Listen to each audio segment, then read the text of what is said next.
Humilité. C'est une grande leçon d'humilité que de constater qu'en notre absence, les gens ont su se passer de nous et faire aussi bien. Le pouvoir de choisir.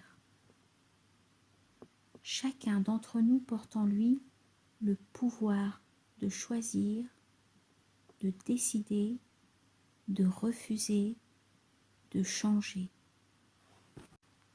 Relativiser ses soucis.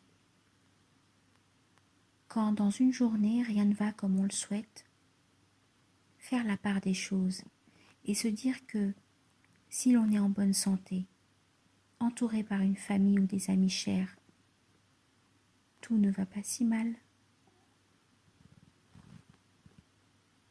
Une vie plus simple.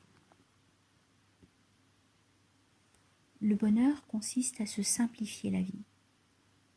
Cela passe par une bonne perception des priorités. C'est une vraie sagesse que de savoir distinguer ce qui est important de ce qui ne l'est pas. Savoir se relaxer.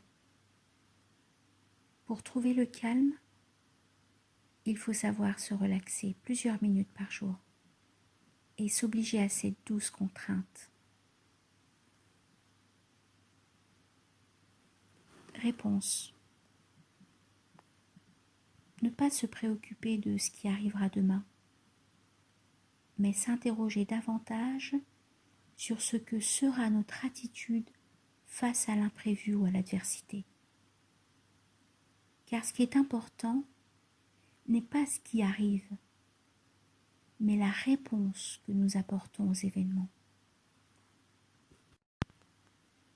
Les couleurs de l'automne. L'automne est la saison des changements de couleurs.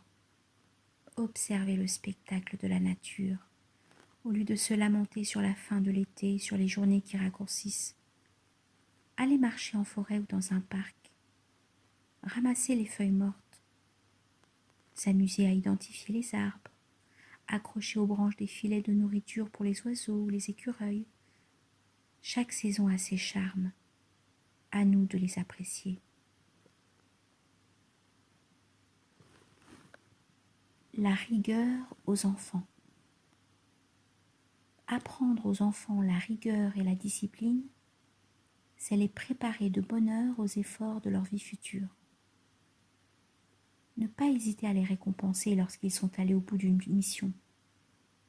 Ils prennent ainsi conscience que tout travail accompli apporte tôt ou tard une satisfaction. Loin du désordre.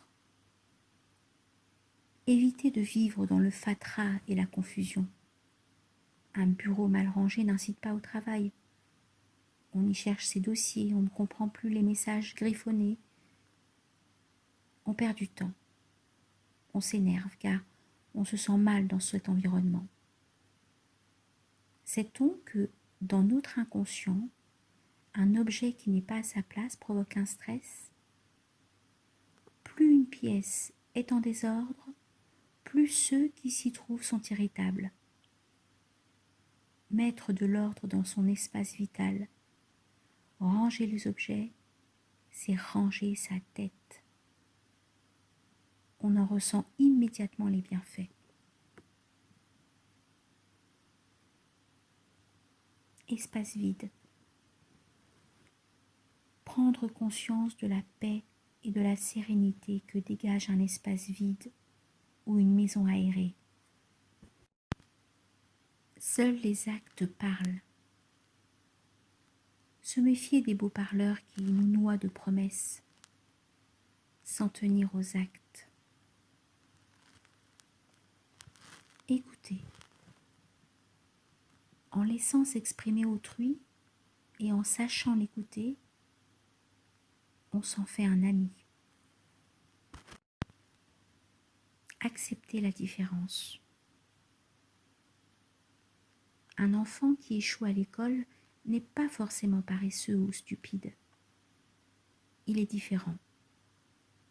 Lui chercher une voie d'épanouissement parallèle qui lui permettra de développer ses dons. La sagesse des enfants. Les enfants sont de grands sages. Ils savent s'émerveiller, s'amuser, rire, se concentrer sur le moment présent, dormir quand ils sont fatigués. Ils sont simples et sans préjugés. Nous avons beaucoup à apprendre d'eux.